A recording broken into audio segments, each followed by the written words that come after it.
Jóvenes de la asignatura COC 200, carrera de construcciones civiles, muy buenas noches. Estamos nuevamente en una nueva producción de video referente a los contenidos de la asignatura. Y esta clase nos corresponde explicar lo que es el concepto y definición de los momentos de inercia de figuras planas. Estamos en la página 18 de nuestro texto y en el acápite 2.2, momentos de inercia de figuras planas, y es lo que nos toca explicar. La anterior clase hemos explicado conceptos y definiciones referentes a centros de gravedad. Ahora vamos a explicar lo que son los momentos de inercia, para posteriormente ya pasar a los ejemplos aplicativos que desarrollamos conjuntamente, tanto la determinación de la posición centro de gravedad como la determinación de los atributos de sección, como son los momentos de inercia centroidales. Entonces, comenzamos con la introducción del tema, que dice lo siguiente. En el cálculo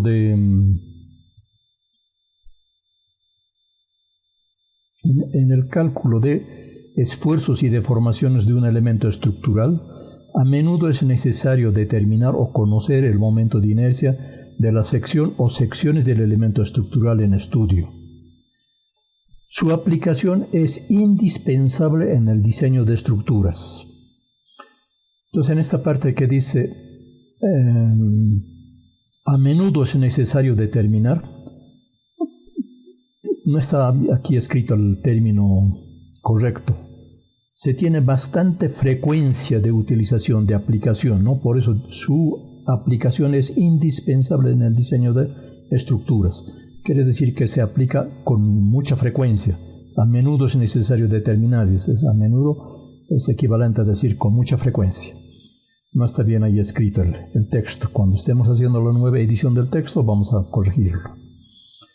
Como concepto y definición, un momento de inercia es una propiedad geométrica de un área con respecto a un eje particular de referencia y se define como lo que está aquí escrito, la ecuación, ¿no? Pero la parte conceptual es: un momento de inercia es una propiedad geométrica de un área con respecto a un eje particular de referencia.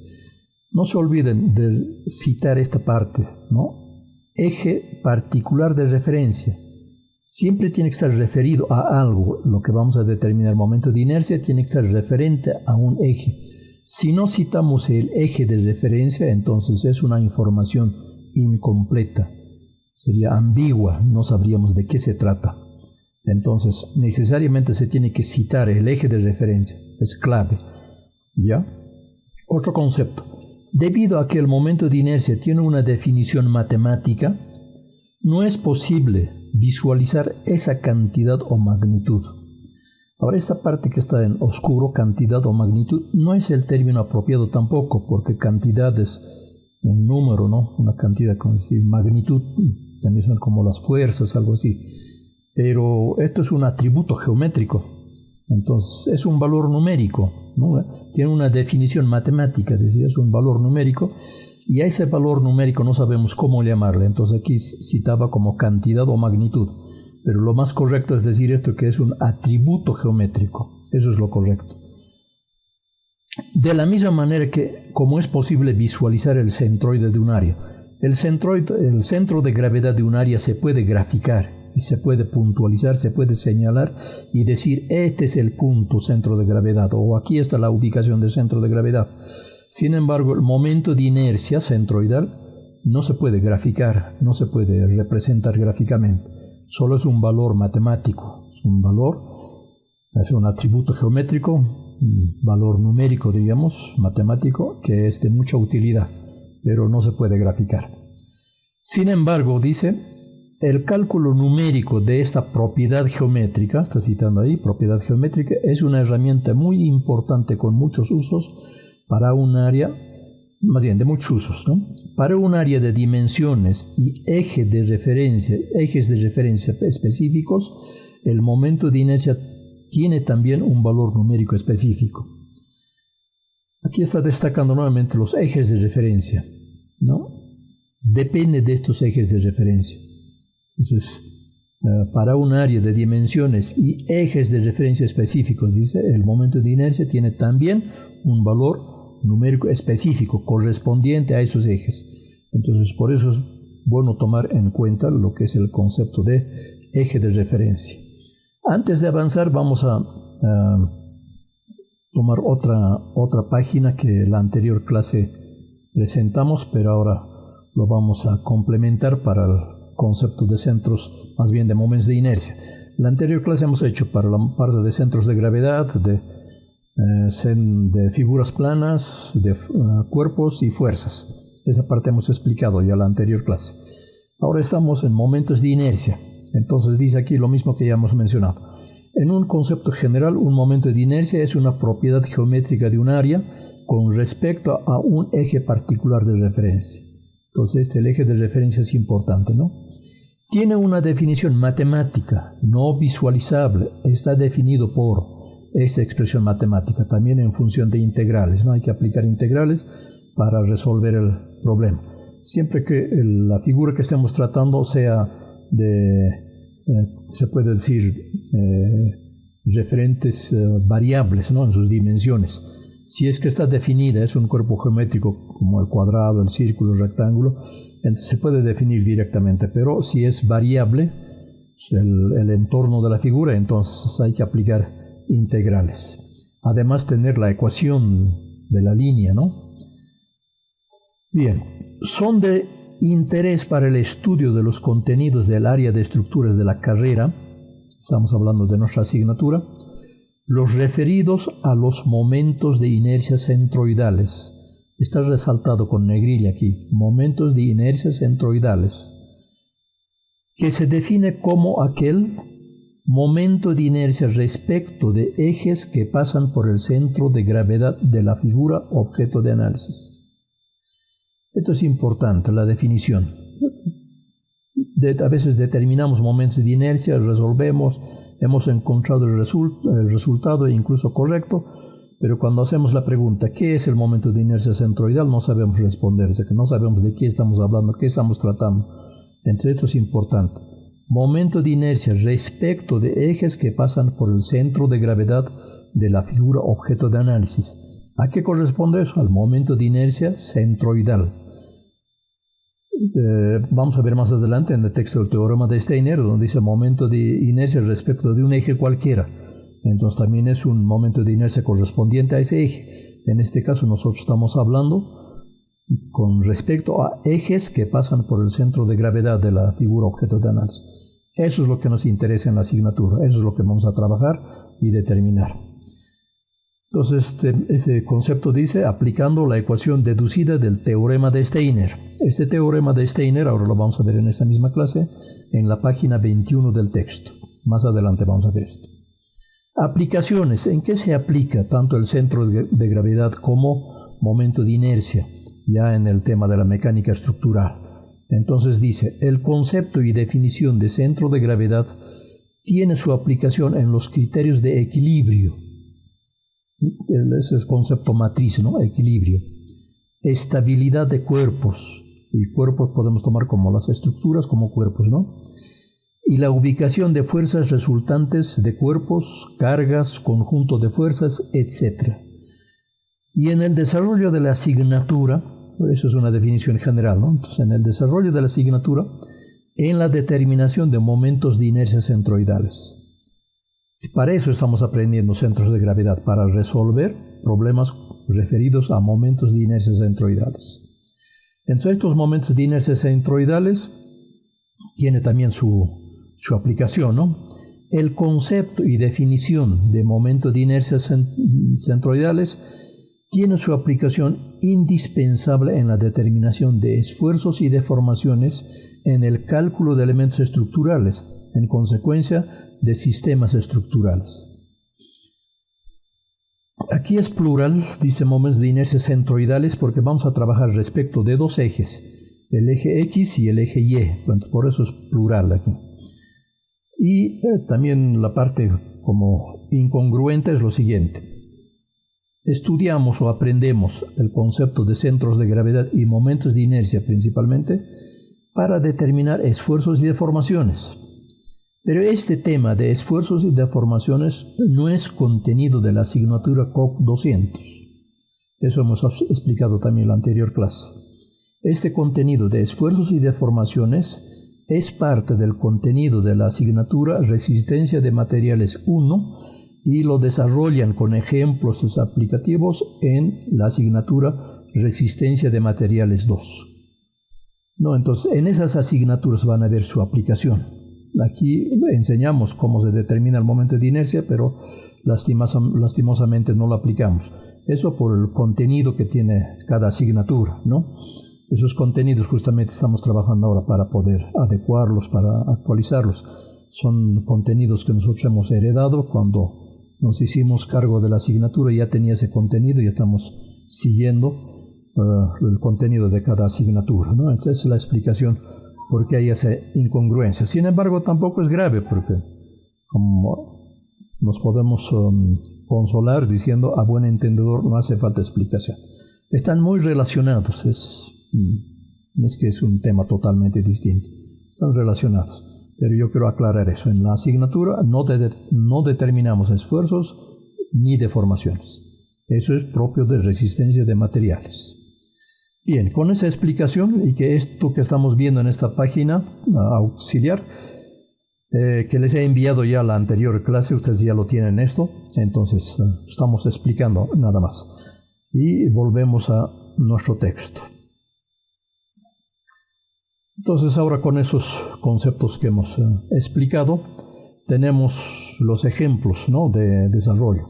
Como verán, la deducción de las fórmulas que nos van a permitir determinar el atributo geométrico denominado momento de inercia centroidal es a través de la aplicación de integrales. Y para estos procedimientos hay que tener mucho cuidado en la parte del enunciado, porque aquí dice determinar el momento de inercia de un rectángulo respecto de un eje que coincide con su base. Quiere decir respecto de este eje que es coincidente con la base de la figura, ¿no? Respecto de este eje X estamos determinando. Eso quiere decir respecto de un eje coincidente con su base.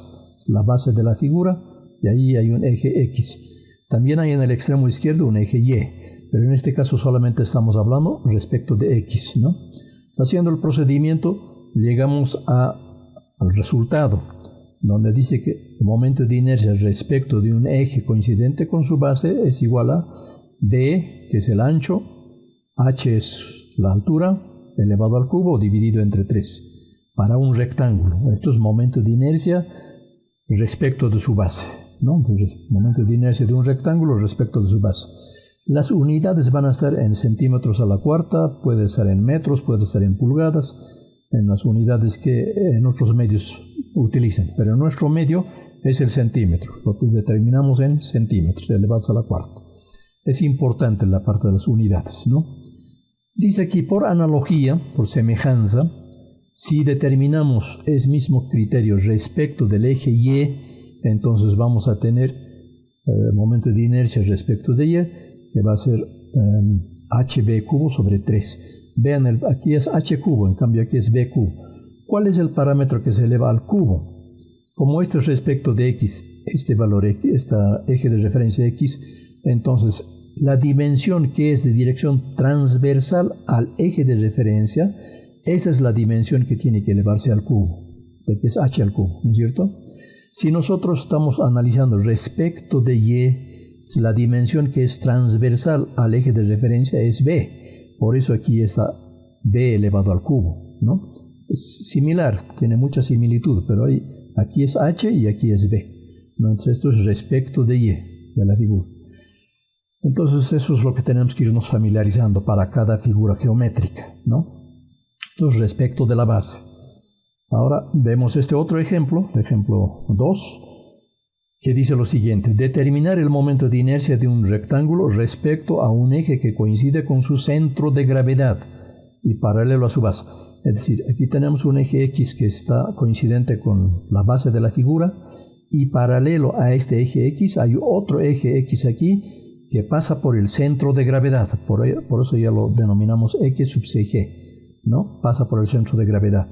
Y respecto de ese eje que pasa por el centro de gravedad de la figura, del rectángulo, vamos a determinar su momento de inercia. Hacemos el procedimiento de igual manera aplicando integrales y determinamos el resultado. Este es, ¿no? Que dice BH cubo sobre 12. Tiene mucha similitud. En la parte superior, aquí decía respecto de... A ver, no quiero desplazar. Ya, ahora sí. Respecto de la base es BH cubo sobre 3. Y respecto del centro de gravedad de eje que pasa por el centro de gravedad es BH cubo sobre 12. BH cubo sobre 3 y aquí es BH cubo sobre 12. Entonces esto es lo que nosotros vamos a utilizar. Esto ya es bueno memorizarlo. Que para un rectángulo, un momento de inercia centroidal se obtiene a través de aplicar esta ecuación, que es BH cubo sobre 12. Es mejor memorizarlo eso. Y por analogía decía respecto de Y, que sería un eje paralelo a Y que pasa por el centro de gravedad, sería HB cubo sobre 12, ¿no? Entonces hay que aquí tomar se puede decir, las semejanzas de análisis respecto del otro eje. Igual las unidades basan en unidades elevadas a la cuarta potencia. Se ha seguido también igual un procedimiento de integral.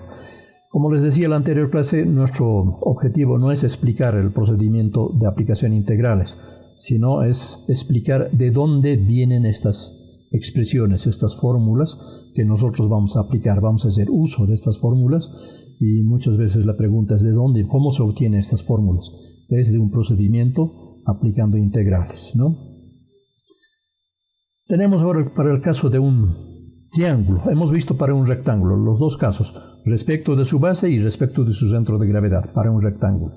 Entonces ahora vamos a hacer lo mismo para el triángulo. Entonces tenemos un triángulo rectángulo de la forma que están viendo, igual hacemos aplicación, desarrollo de integrales y llegamos a un resultado.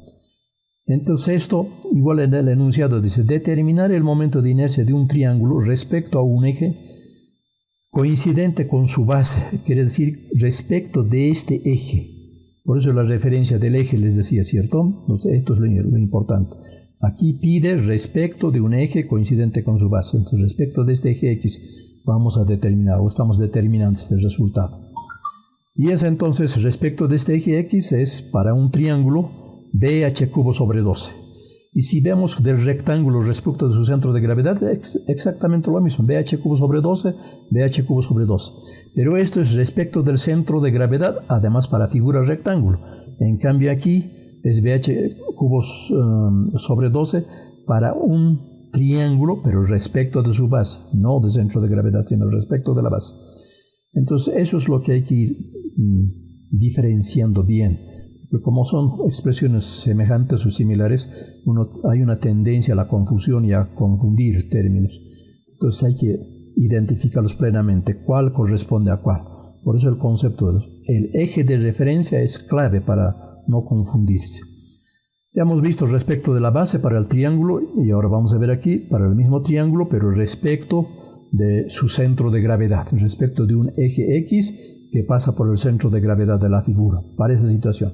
De igual manera desarrollamos un procedimiento por integrales, es largo el procedimiento y llegamos al resultado final. Y aquí dice que el momento de inercia centroidal para un triángulo es BH cubo sobre 36.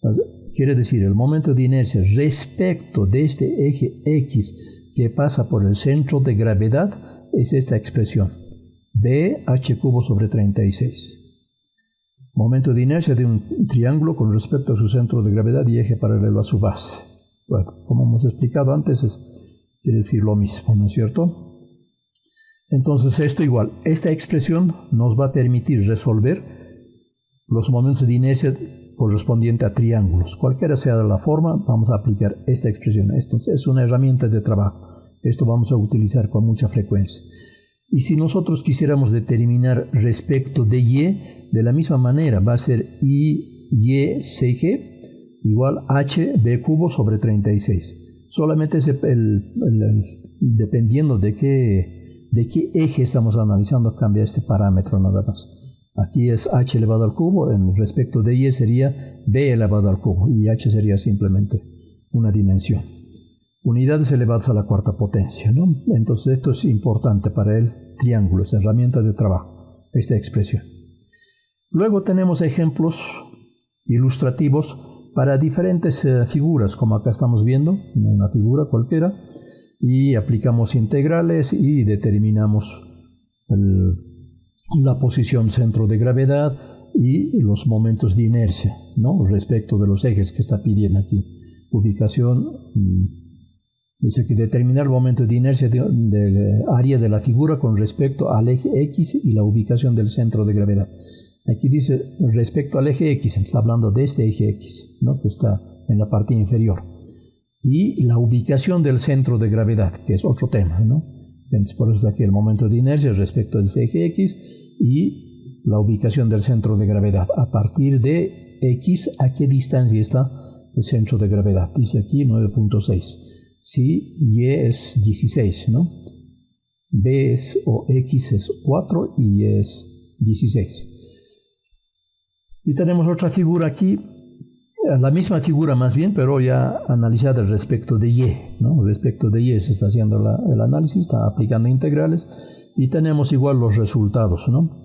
Es que ustedes hagan el seguimiento de esto que tenemos en el contenido del texto y lo vayan interpretando.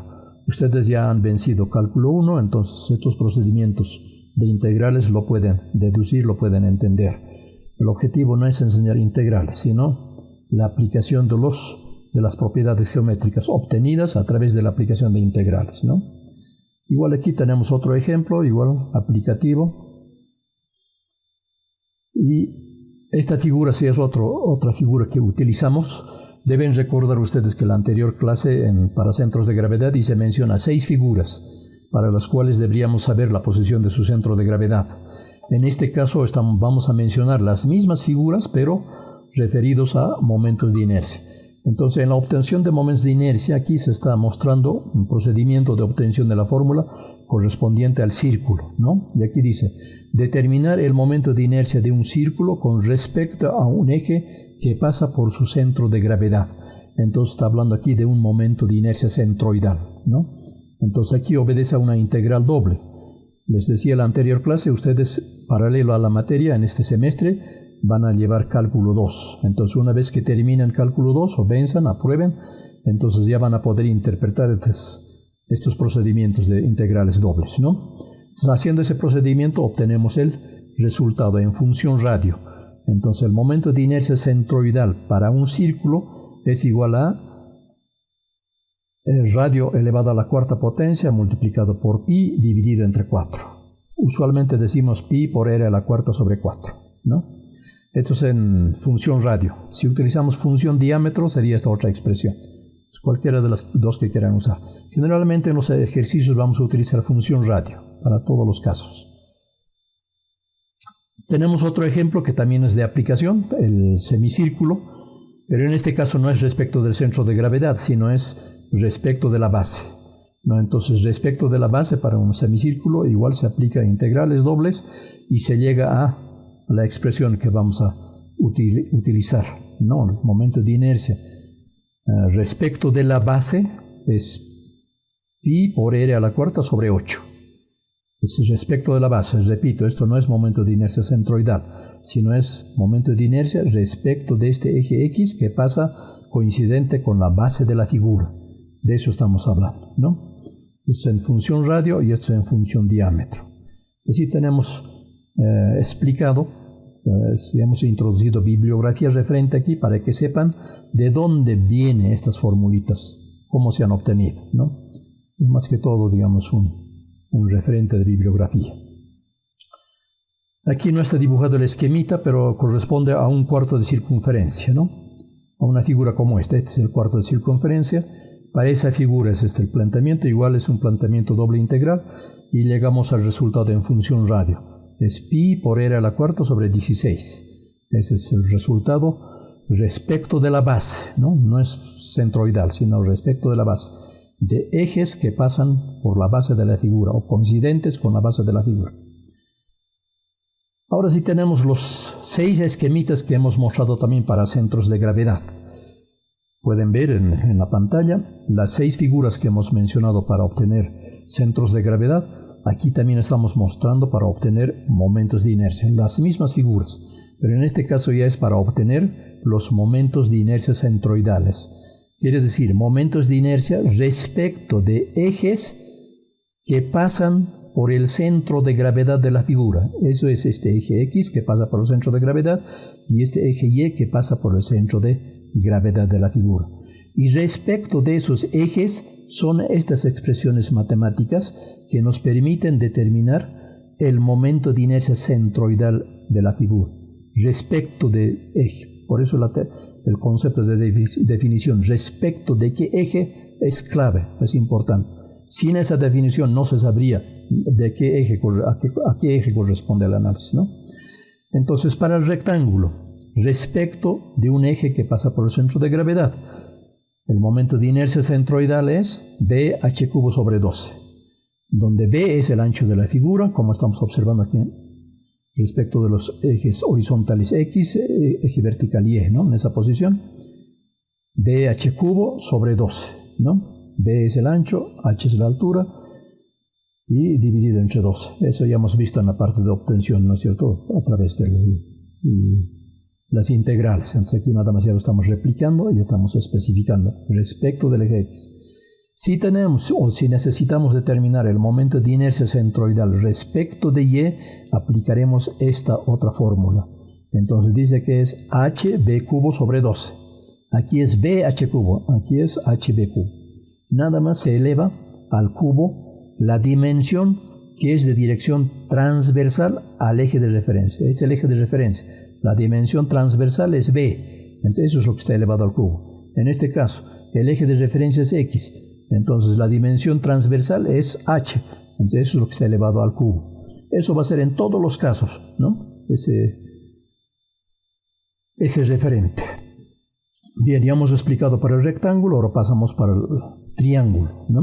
Entonces tenemos un triángulo, lo mismo, la posición del centro de gravedad, y esto ya hemos explicado en la anterior clase, en qué posición queda el punto centro de gravedad para un triángulo como el que estamos mostrando acá. Entonces ahora queremos determinar momentos de inercia respecto de ejes que pasan por ese punto centro de gravedad. Entonces respecto de eje X que pasa por el centro de gravedad para un triángulo es BH³ sobre 36. Y respecto de Y es HB³ sobre 36. Muy similares, ¿no es cierto? Pero aquí difieren las dimensiones que se está utilizando. Y por eso tiene importancia respecto de qué eje, ¿no? Ya tenemos para el triángulo. Ahora vamos para el círculo. Respecto de ejes que pasan por el centro de gravedad. Entonces, respecto de ambos ejes tiene la misma expresión. Es pi por r a la cuarta sobre 4. Aquí también es pi por r a la cuarta. Por r a la cuarta sobre 4, ¿no? Entonces tienen la misma expresión y va a tener el mismo valor respecto de ambos ejes. Es simétrico, diríamos, ¿no? Entonces esto es mucho más sencillo. Pero igual tenemos que memorizar la formulita, porque es herramienta de trabajo. Para resolver las prácticas, estas fórmulas tienen que estar en la memoria.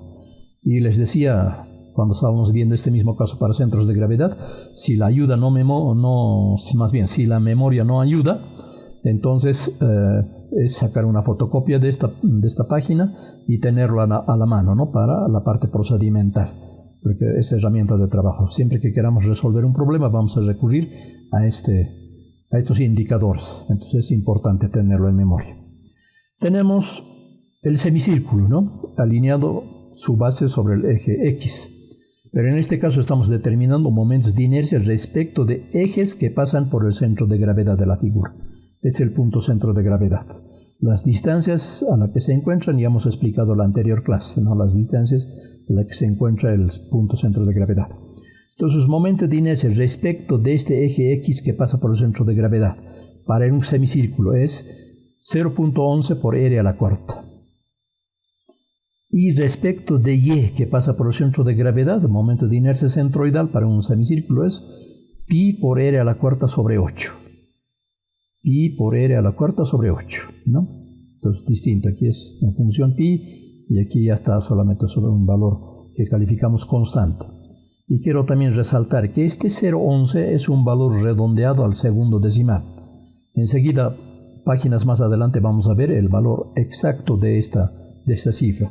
No es 0,11 exacto, esto tiene más decimales, pero redondeado al segundo decimal resulta ser 0,11 por r a la cuarta, ¿no? Entonces, dependiendo con qué precisión queremos obtener nuestros resultados. Si queremos trabajar como usualmente se trabaja, con valores redondeados al segundo decimal, entonces esta cifra será suficiente. Pero si se quiere mayor precisión, entonces tomaremos todos los decimales, ¿no? Ese encarguito aquí. Luego tenemos un cuarto de circunferencia. Un cuarto de circunferencia, centro de gravedad está ubicado a 4/3 de r sobre pi respecto de ambos lados rectos. Entonces su momento de inercia centroidal respecto de ejes que pasan por el centro de gravedad también tiene un valor simétrico, ¿no? Es 0,055 por r a la cuarta respecto de x. Y respecto de y es prácticamente también el mismo atributo, ¿no? Es el mismo valor que va a resultar. Y 0,055 es la mitad de 0,11. Entonces entre estas dos figuras hay esa relación de que un cuarto de circunferencia es la mitad de un semicírculo. Pero este criterio de que cuarto de circunferencia es mitad de un semicírculo, no vayan a llevar el concepto, relacionarlo, que el semicírculo es la mitad de un círculo, en consecuencia el doble de esto debe ser el círculo, o que la mitad del círculo es el semicírculo. No hay esa relación directa. Entre estos dos, de estas figuras, el semicírculo y el cuarto de circunferencia, sí hay esa relación, que es la mitad o el doble, como quieran verlo de cualquiera de los lados.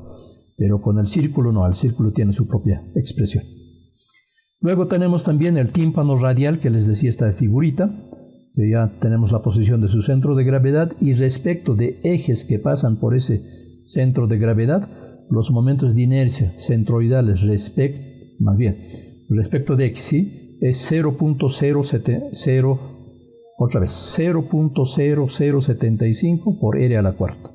Y respecto de y tiene la misma expresión, ¿no? 0.0075 por r a la cuarta. Esto es lo mismo, son valores redondeados al cuarto decimal. En este caso al quinto decimal. Si uno quiere mayor precisión, entonces registrará todos los decimales que se tenga, ¿no? Entonces eso nos permite ahora tener un indicador, un referente de cómo podemos resolver momentos de inercia de figuras compuestas, es decir, de figuras como hemos visto el perrito marciano, que no corresponde a un cuadrado, no corresponde a un rectángulo ni triángulo, es una forma cualquiera diríamos, pero subdividiéndolas en formas geométricas como la que estamos observando acá, podemos resolver el momento de inercia de esas figuras, ¿no? Que se denominan figuras compuestas.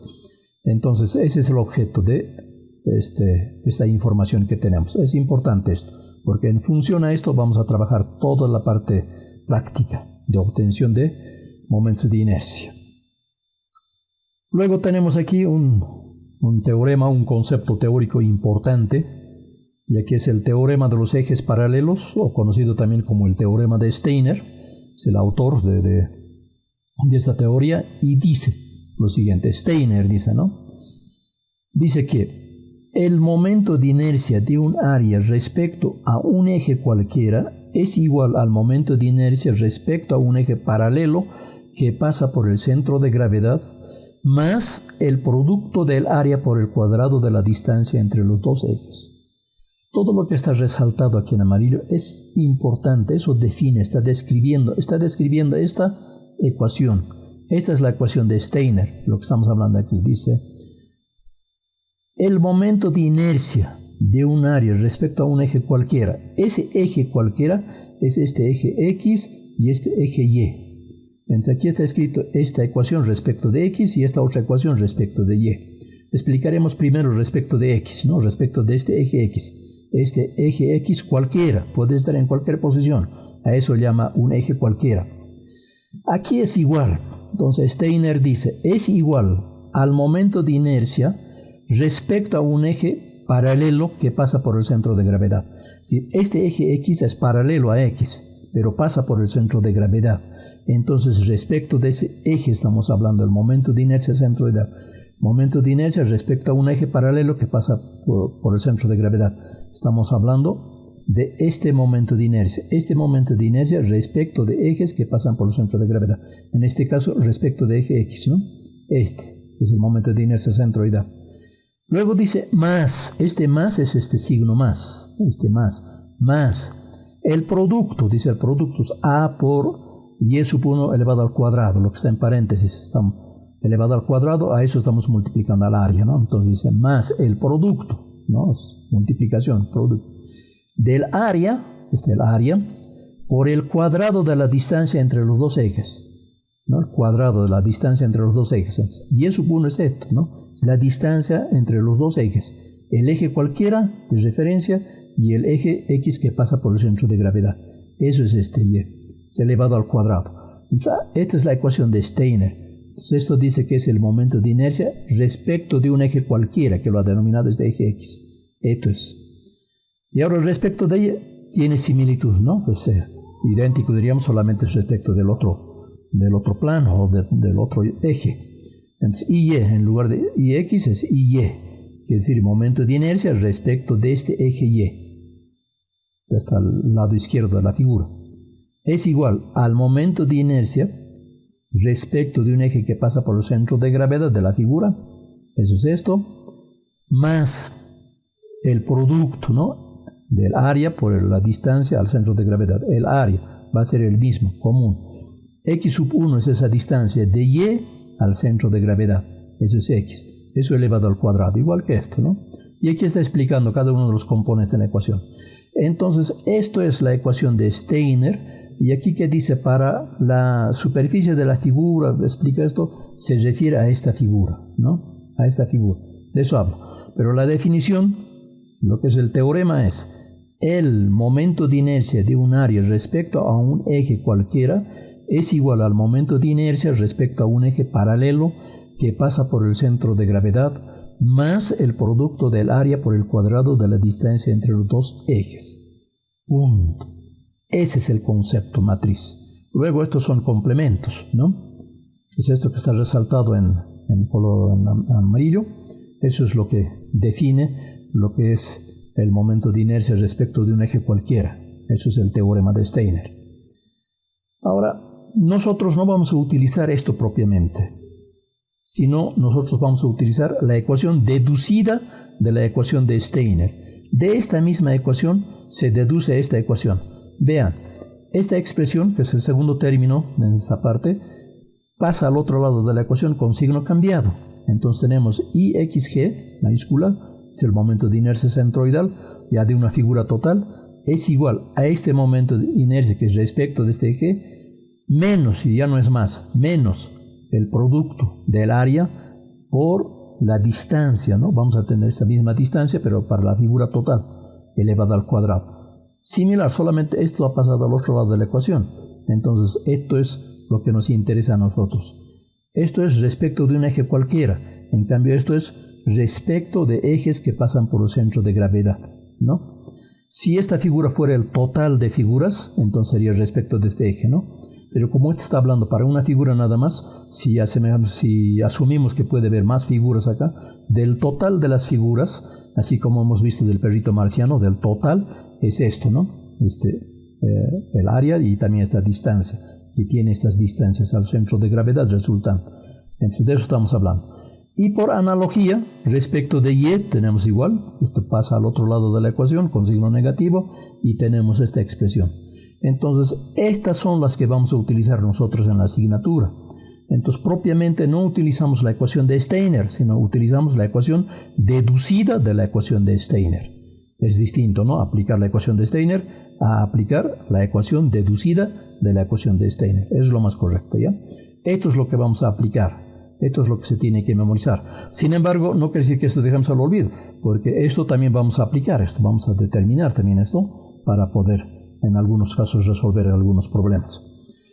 Entonces es importante el teorema de Steiner, principalmente entenderlo. Y en la parte teórica, en las preguntas teóricas de examen, así como prácticas también, es una pregunta de examen, como decimos, una pregunta cantada ya. Entonces de antemano tienen que saber. Pero no registren, no escriban como de manera repetitiva, como loros y monos nada más. reproducir, ¿no? Porque muchas veces contestan todo esto y escriben toda esa parte, hablan de la figura, pero no grafican ninguna figura. Entonces, ¿de qué figura están hablando? Aquí hay una figura, ¿no?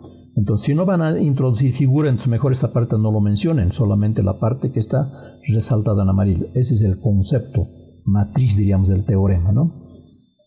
Eso como recomendación. Entonces, ahora pasamos a la siguiente página, que hace aplicación del teorema de Steiner.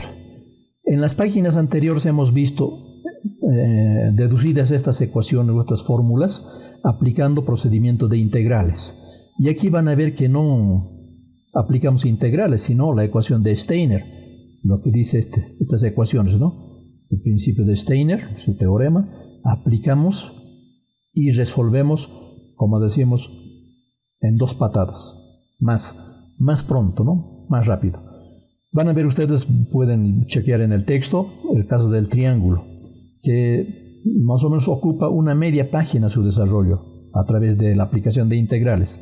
Pero si aplicamos el teorema de Steiner, entonces nada más son 2 filas de ecuaciones y ya está resuelto el problema. Pero es a partir de que sabemos el momento de inercia respecto de la base para el triángulo. Vean, parte de eso. Si no sabemos momento de inercia respecto de un eje que pasa por la base de la figura, entonces tampoco podríamos aplicar Steiner. Tenemos que saber. Por eso saber respecto de la base y respecto del centro de gravedad, porque como estos casos que estamos viendo nos van a permitir resolver algunos problemas de manera más sencilla. No nos van a obligar, digamos, a tener que desarrollar por integrales o hacer procedimientos muy tediosos y largos, sino mucho más prácticos como lo que estamos viendo. Entonces tiene mucha practicidad, diríamos, ¿no? La aplicación del teorema de Steiner. Resuelve de manera más directa, más rápida todos los resultados. Y aquí estamos comparando, son los ejemplos 5, ejemplo 6 que hemos visto a través de integrales. Y esto aplicando Steiner, ¿cómo resolvemos? Mucho más rápido, más corto el procedimiento. Por eso es importante tenerlo eso presente, el teorema de Steiner. Ahora aquí esto nos interesa. Estamos tratando el caso del semicírculo. Hemos determinado a través de integrales respecto de su base. Entonces ahora, esto es lo que teníamos, ¿no? Respecto de la base. Esta expresión la hemos resuelto a través de integrales y ya tenemos escrito respecto de la base. Pero ahora queremos saber respecto de su centro de gravedad. Entonces aplicamos Steiner y resolvemos el problema.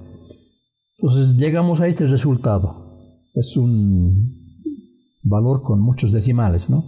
0.1097569607 por r a la cuarta. Esto, R4 dice, pero es igual que esto, ¿no? R a la cuarta en ecuaciones. Redondeamos al segundo decimal y tomamos como 0.11 por r a la cuarta. Este es el valor que hemos citado para esa figura y también está en bastante bibliografía. En las bibliografías referentes que se tiene en los libros van a encontrar esta expresión, 0.11 por r a la cuarta. Pero yo quería que sepan que este no es un valor exacto. Este es el valor exacto, este que tenemos. Si en algún momento, si ustedes quieren trabajar con alta precisión, tomen este valor con todos los decimales, no el 0.11, porque va a acarrear desviación, porque como está elevado a la cuarta potencia, entonces arrastra desviación, ¿no? Y para el semicírculo, más bien, está repitiendo lo mismo aquí, ¿no? Para el semicírculo es 0.11 por r a la cuarta. Eso es lo que vamos a utilizar en las aplicaciones. También tenemos para el cuarto de circunferencia. Igual, aplicamos Steiner y a través de Steiner resolvemos el problema. Esta es la expresión, pero como esta parte en paréntesis, pi es constante, 16 es constante, 4 es constante, 9 pi es constante, esta parte lo podemos convertir en valor numérico. Y eso resulta ser 0.055 por r a la cuarta. O más práctico es dividir este valor que tenemos para el semicírculo en 2, dividirlo entre 2 y tenemos este mismo valor, ¿no? Entonces hay relación. Entonces quiere decir que este 0.055 tampoco es un valor exacto, sino sería la mitad de este valor que tiene estos decimales, para cuando queramos trabajar con valores precisos, ¿no? Entonces eso es lo que tenemos como indicadores referentes para los momentos de inercia. Todas esas partes hay que memorizarlo. Las formulitas, ¿no? Lo que hay que memorizar. Ahora, todo esto que hemos explicado, y enseguida vamos a dar alguna explicación más, está dando, digamos, como una especie de instrucción para proceder cuando se trata de áreas compuestas. Eso que hemos visto con el perrito marciano, ese tipo de figuras, ¿no? Eso se llaman figuras compuestas o de áreas compuestas. El momento de inercia de un área compuesta es la suma de los momentos de inercia de las componentes que conforman el total. Es decir, se configura de varias partes, ¿no es cierto? En el perrito marciano hemos visto 14 figuras, entonces de ese total está hablando. Esto elimina frecuentemente la necesidad de integrar, porque de otra manera tendríamos que aplicar integrales y eso es mucho más complicado, ¿no? Cuando la superficie total puede descomponerse en rectángulos, triángulos, círculos, etc., para cada uno de los cuales se conoce el momento de inercia centroidal, los momentos de inercia centroidal. Los pasos para determinar el momento de inercia centroidal del área compuesta, de un área compuesta son: primero, se descompone el área de la sección en formas geométricas para las cuales se conoce su momento de inercia centroidal, es decir, el momento de inercia respecto de su centro de gravedad, ¿no? Eso hemos explicado, bueno, vamos a explicar recién, pero el tema centro de gravedad hemos explicado en la anterior clase, ¿no? Segundo, se escoge un eje de referencia, en este ejes de referencia, ¿no? Ejes de referencia a partir de los cuales se va a determinar la ubicación del centro de gravedad de la sección. Esos son los ejes X y Y, ¿no? Que pasan por la coincidentes con la base y el extremo izquierdo de la figura. Casi siempre se basa la estrategia, entonces de eso está hablando. Tercero, se tabula los valores correspondientes a cada cuerpo geométrico discretizado, determinando el área A, la distancia Y del eje de referencia al centro de gravedad de cada cuerpo geométrico y los valores de A por Y, que es producto del área por el brazo de palanca Y, A por Y al cuadrado, esto elevado a Y al cuadrado nada más, y el momento de inercia centroidal de cada uno de los elementos discretizados, ¿no? 4. A partir de la sumatoria de los valores tabulados se obtienen el centro de gravedad de la sección y momento de inercia de la sección total. Eso vamos a llamar I sub XG, aplicando esta ecuación. Para centro de gravedad utilizamos, si es respecto de X, vamos a utilizar Y va a ser igual a la sumatoria A por Y sobre la sumatoria área. Y el momento de inercia centroidal respecto de X va a ser IX, que es el momento de inercia respecto del eje de referencia coincidente en la base, menos el área por la distancia del eje X al centro de gravedad del total de la figura elevado al cuadrado, ¿no? Entonces con esta ecuación vamos a obtener el momento de inercia centroidal, donde I sub X, este componente, es el momento de inercia respecto de la base, lo que decimos, y eso es igual al producto A por Y al cuadrado más IXCG sería, IXG le llamamos. ¿Qué quiere decir A por Y al cuadrado? Área es la sumatoria del área por Y al cuadrado. Hay una columna que vamos a tabular, A por Y al cuadrado, y obtenemos esa sumatoria más la sumatoria IXG de cada figura, ¿no? De cada figura segmentada. Estamos hablando de su momento de inercia centroidal. Procedemos a la sumatoria y eso es lo que nos va a servir. Si queremos trabajar respecto de Y, va a ser análogo y similar. En vez de Y va a ser X. Y la sumatoria A por Y va a ser A por X. Va a seguir sobre área. Y esto IXG sería IYG. Va a ser igual IY menos A por X al cuadrado. Eso nada más. Y esto va a ser IY A por X al cuadrado más XY sería en este caso, ¿no? Ya no de X. Entonces, más adelante vamos a tener esas ecuacioncitas y vamos a hacer una explicación mucho más pertinente.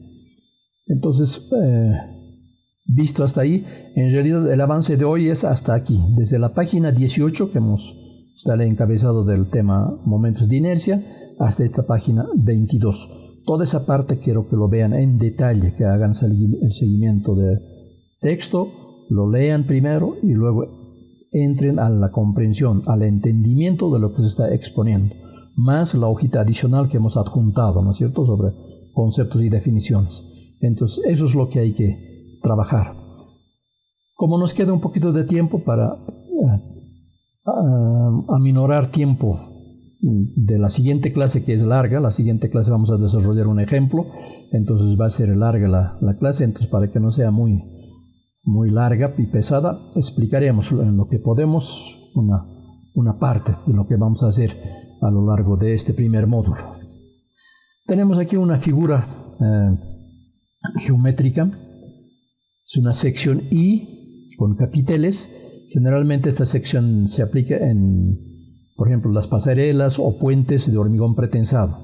Entonces son secciones que se prefabrican, o elementos estructurales, vigas con esta sección que se prefabrican en banco, luego se traslada al sitio de emplazamiento y se los coloca sobre los ríos, quebradas, donde sea necesario, ¿no? Entonces es una sección muy común en la parte de construcciones civiles.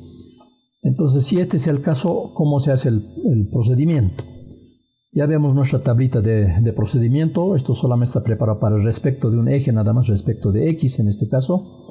Entonces, preparamos este cuadro de procesamiento. Entonces, primero siempre hay que leer el enunciado, eso es importante. Determinar el área, dice, de la sección, la ubicación de su centro de gravedad, esta es la ubicación del centro de gravedad, y el momento de inercia de la sección mostrada en la figura. No especifica aquí respecto de qué eje, pero como aquí nada más tenemos espacio para procesar respecto de un eje, la hoja no alcanza ya para introducir respecto de ambos ejes, entonces por eso estamos trabajando nada más respecto de X. Aquí debería decir respecto de X, ¿no? Y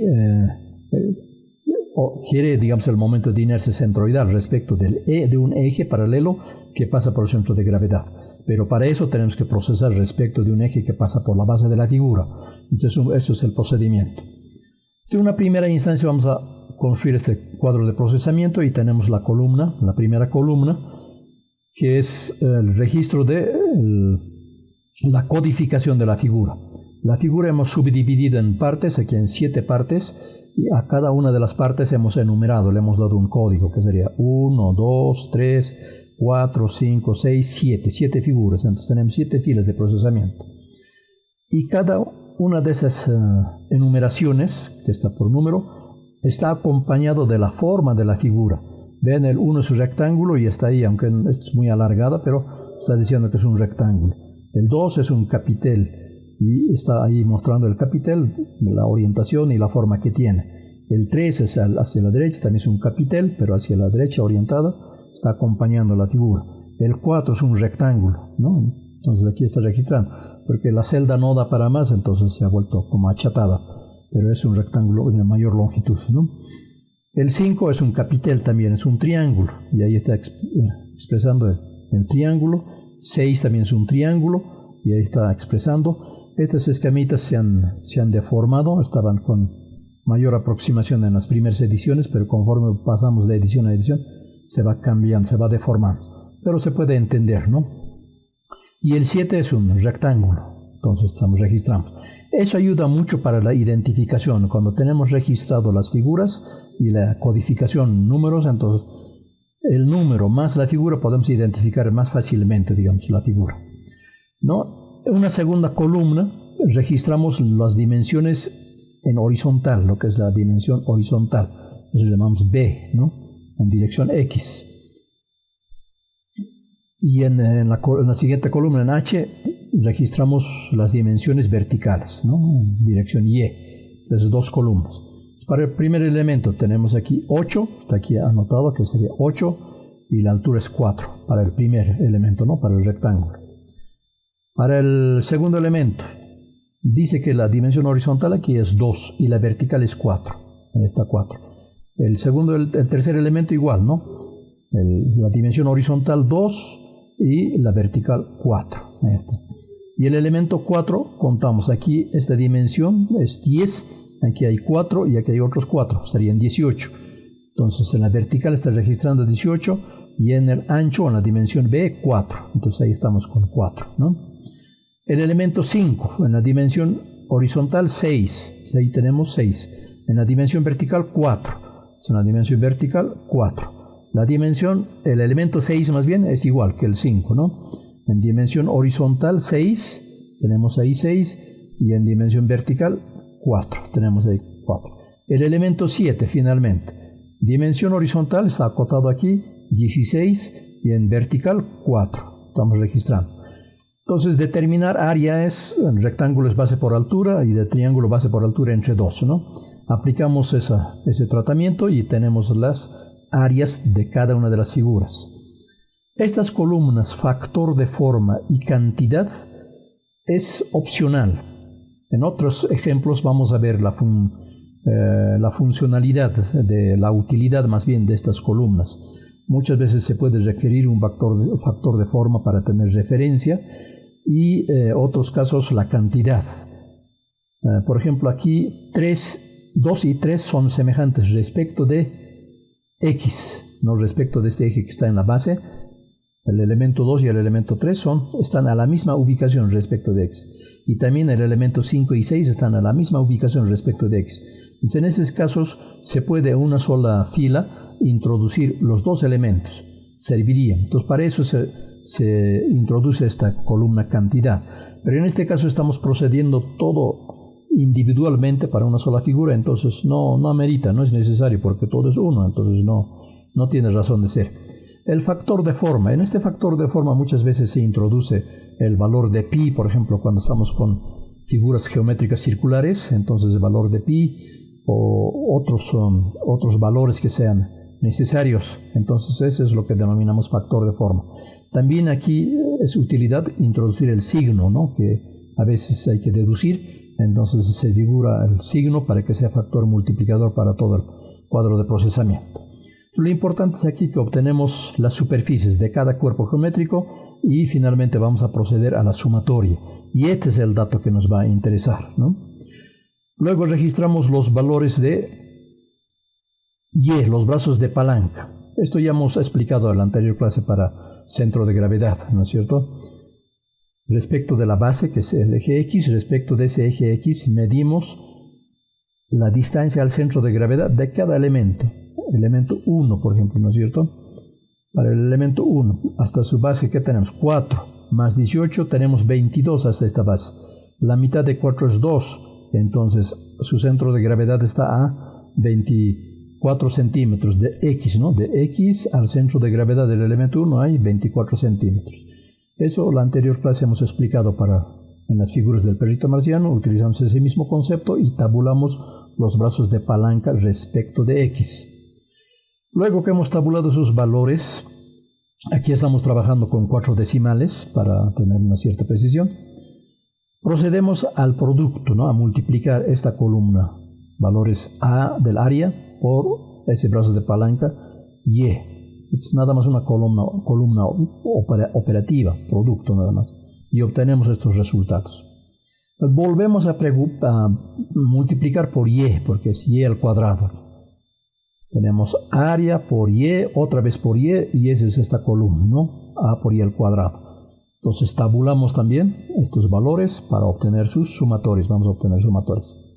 Y aquí en esta columna, ahora ese es tema nuevo que tengo que explicar, registramos los momentos de inercia centroidales de cada una de las figuras discretizadas, o sea, de cada una de las figuras que componen la figura total, ¿no? El elemento 1 es un rectángulo.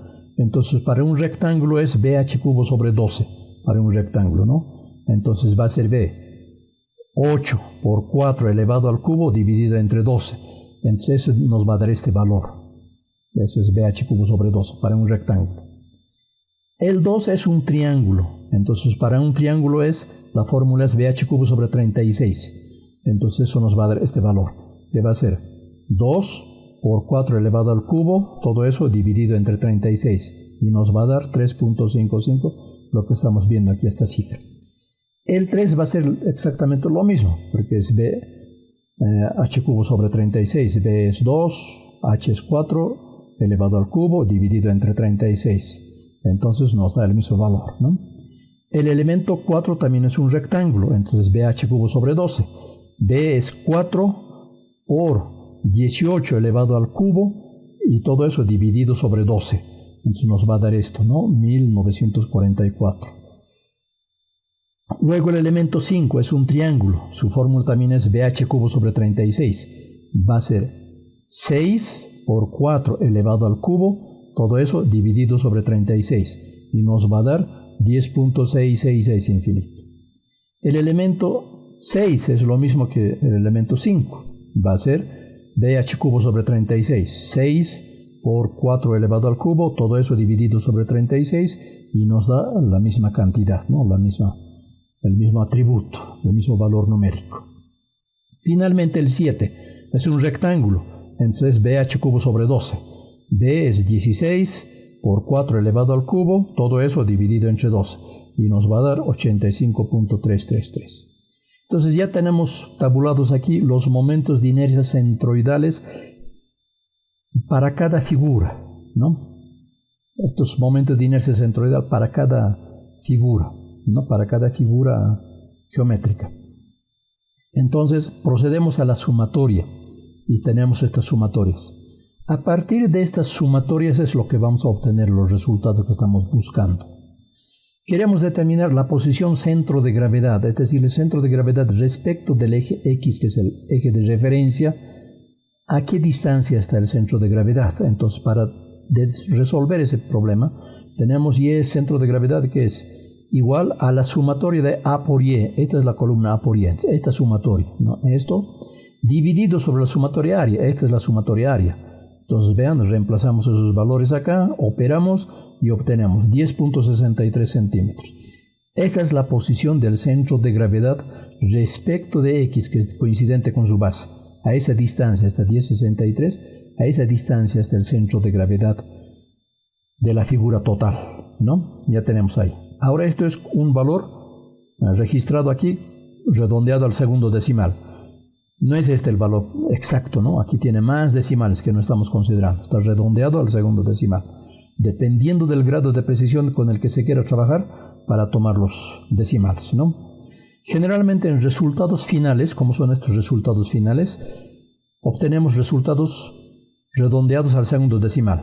Pero la parte operativa, por ejemplo, acá hemos hecho con 4 decimales y podemos trabajar con todos los decimales. Es más, en una planilla Excel, cuando hacemos una programación, la planilla Excel toma todos los decimales, ¿no? Entonces obtenemos resultados precisos. En este caso está trabajado con valores redondeados al cuarto decimal. Entonces no tiene una precisión absoluta, ¿no? No es de alta precisión, es una intermedia, diríamos.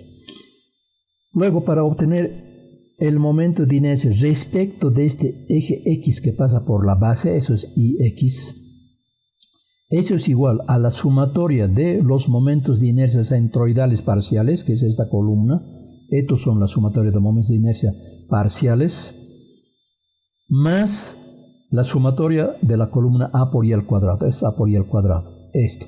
Entonces reemplazamos los valores, ¿no? Esta es la sumatoria de los momentos de inercia centroidales parciales, registramos ahí, la sumatoria de A por Y al cuadrado también, registramos, hacemos la operación y tenemos este nuevo valor, este nuevo atributo, que es el momento de inercia respecto de un eje que pasa por la base de la figura. Respecto de este eje X es esto de aquí, y tiene esta cantidad o este valor.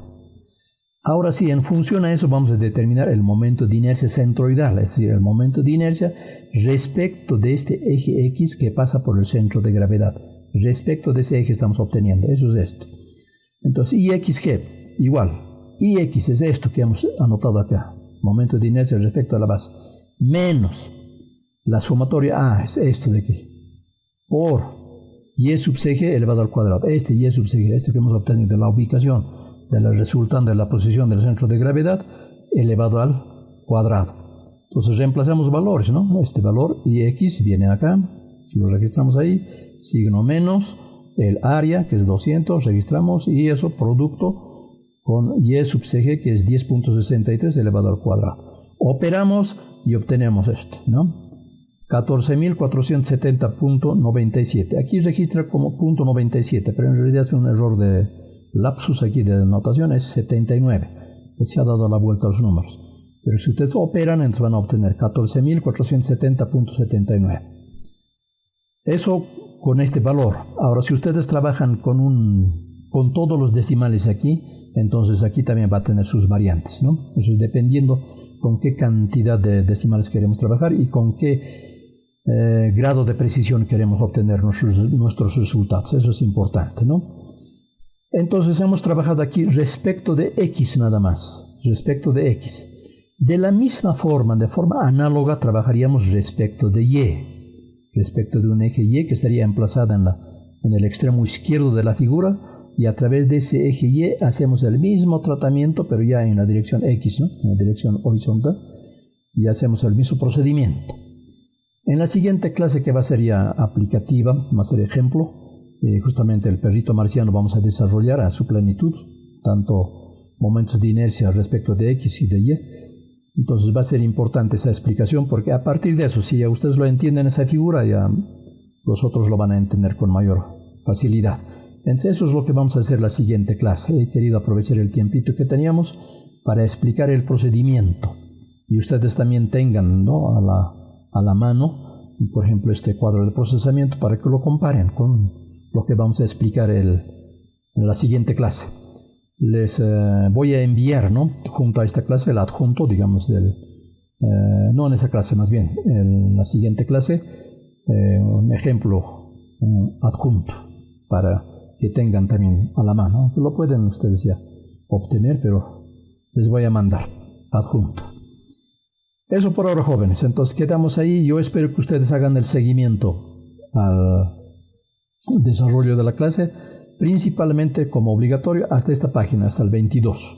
Entonces ya estamos cubriendo ese avance, ¿no? Eso ya quedamos hasta la próxima sesión, hasta la próxima clase. Muchas gracias. Hasta la próxima clase.